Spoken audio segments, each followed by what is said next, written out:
What's up, guys? Welcome back to another video, and in this video we're going to be continuing on with another iOS development with UIKit tutorial series video. And in this particular tutorial we are going to be taking a look at how we can use UICollectionViewController in UIKit. Previously we took a look at our table view controller. Now we're going to take a look at CollectionViewController, which the concept is pretty much exactly the same as with our table view controller. It's a UI view controller subclass that contains a collection view that we don't have to constrain or anything like that. But the thing is about UI collection view controller is that because of how UI collection view needs to be initialized, we need to initialize it ourselves because we need to provide it with a collection view layout, right? It's not going to do that for us, so we have to do that. But it also has UI collection view delegate and UI collection view data source conformance built in for us, so we don't have to worry about that too much. If you wanted to use a diffable data source, again, much like with the UI table view controller, you can assign the diffable data source manually using the data source property of the collection view.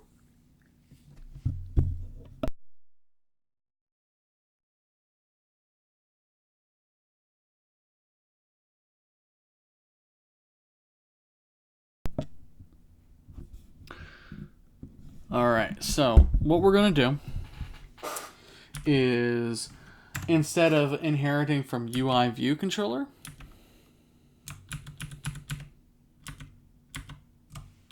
we're going to inherit from UI collection view controller, just like that. And now we get all the bells and whistles that collection view controllers contain. Now, first things first, we need to initialize the collection view with all the stuff that our collection view requires. So, above our view did load, I'm gonna create an initializer. So init. This is not gonna take in any parameters. We are going to create a collection view layout. So we'll say let layout equals UI collection view layout, or UI collection view flow layout.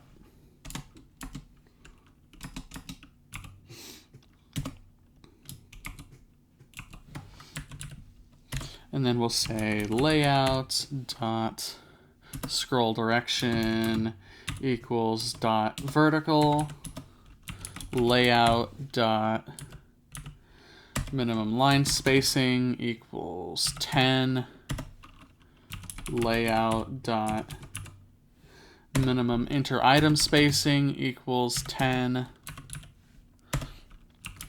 layout dot item size equals CG size with a width of, let's say 150.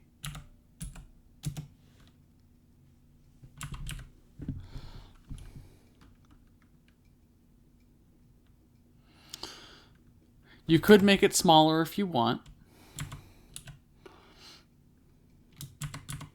Like maybe 140 would be more appropriate. And a height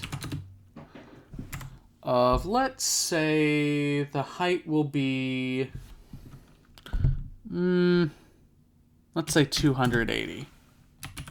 Let's say 280.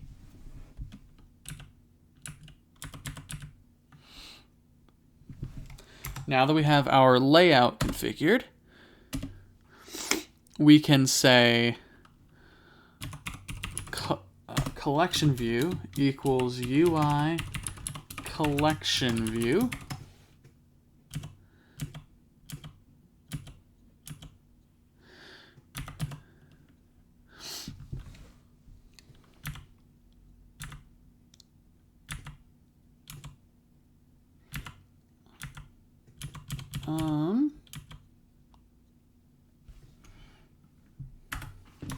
Well, actually,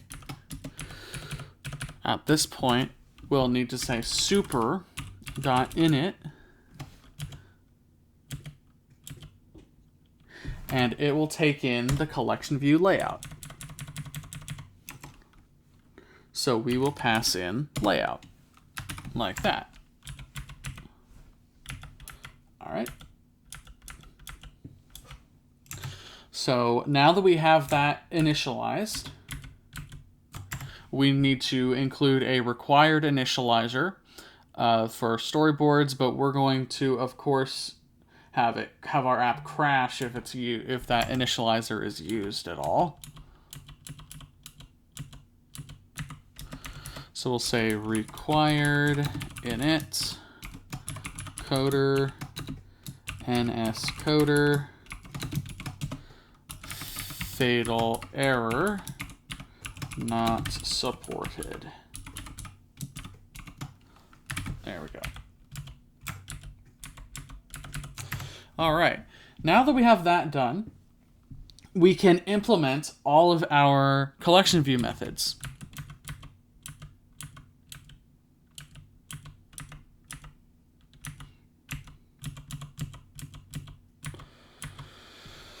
So first things first is we'll say number of sections. We will return 1 because we only want one section this time.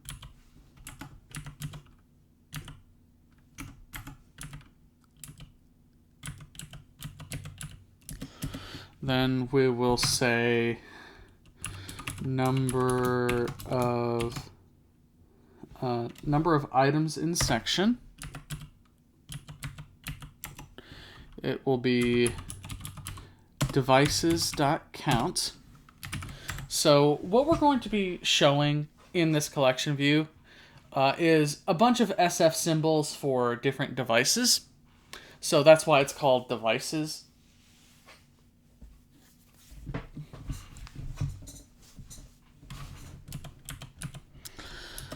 And then the last thing we're going to need here is we are going to need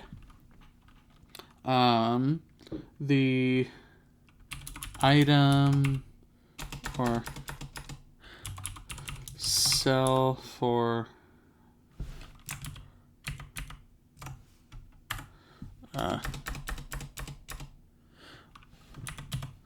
it should be collection view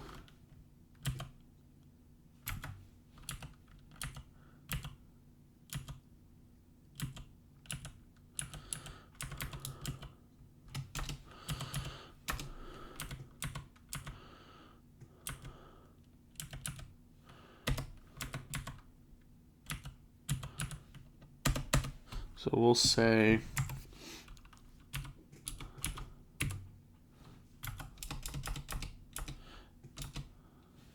it should be collection view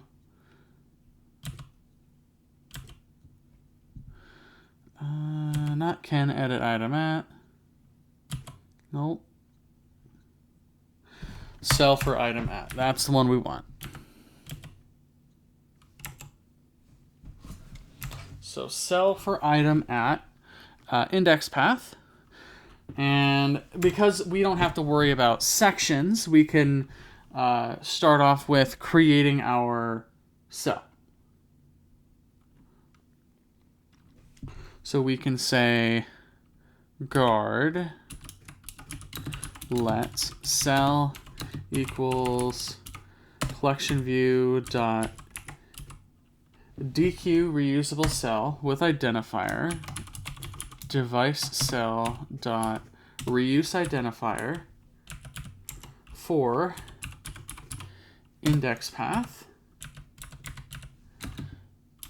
else we will return an empty UI collection view cell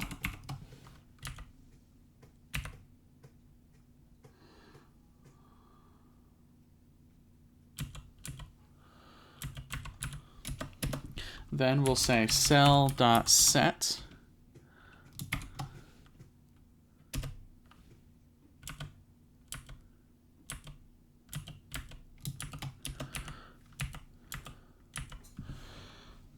Or, well,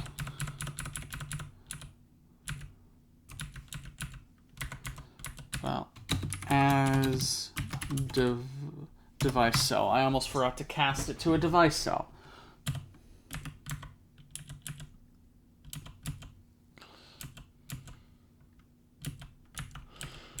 It'll be cell set, and we will want devices at index path dot item, just like that.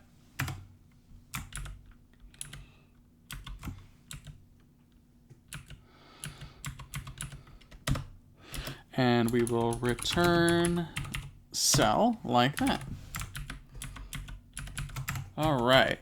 Now we need to register our cell with our collection view.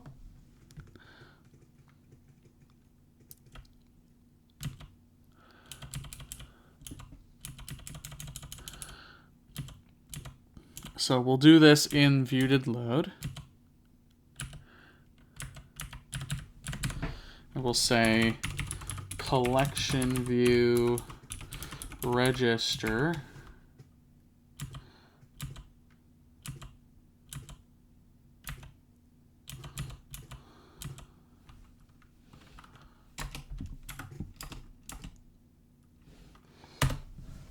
okay. We'll pass it device cell dot self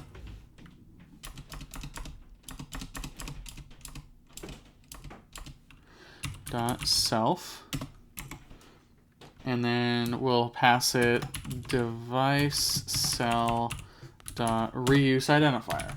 There we go. Save that, and we can run our code. Successful build. It's got to load and do its thing. So far, so good. Okay.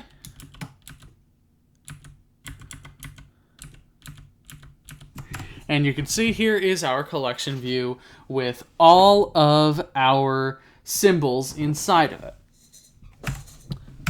Now, the last thing I want to bring up is that if you do not include a call to the super initializer, the designated initializer of UICollectionViewController, your app will crash.